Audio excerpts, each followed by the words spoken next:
how does a rebellious, disobedient king point us to Jesus Christ?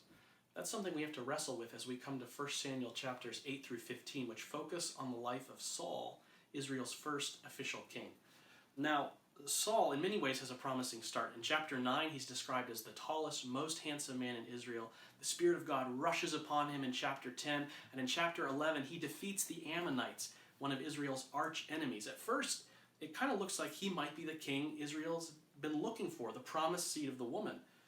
But his good start quickly turns sour. In chapter 13, while preparing to face the Philistines, Saul gets impatient and waiting for Samuel, and he impetuously offers up burnt offerings and peace offerings for himself, something he was not qualified to do as the king.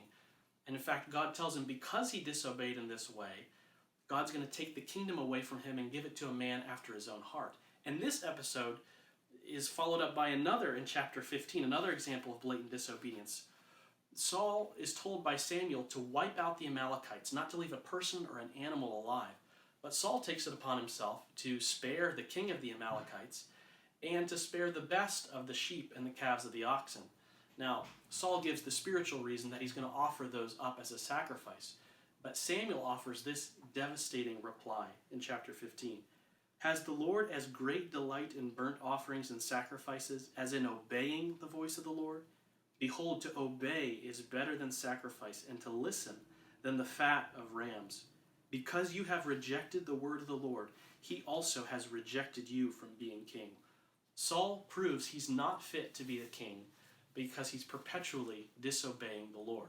Now, how does that mess of Saul's life find fulfillment in Jesus Christ? The answer is by glorious contrast. Saul helps us see that the true king, the true seed of the woman, will be an obedient king, a king who lives by every word that proceeds out of the mouth of God.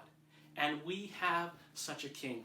King Jesus was obedient to the point of death, even death on a cross. And his perfect obedience culminated in offering himself up as a sacrifice for the sins of his people. So when you read about Saul, give thanks for the obedience of the true King Jesus, in whose righteousness you are clothed if you're trusting in him, and under whose rule, his righteous rule, you will live forever.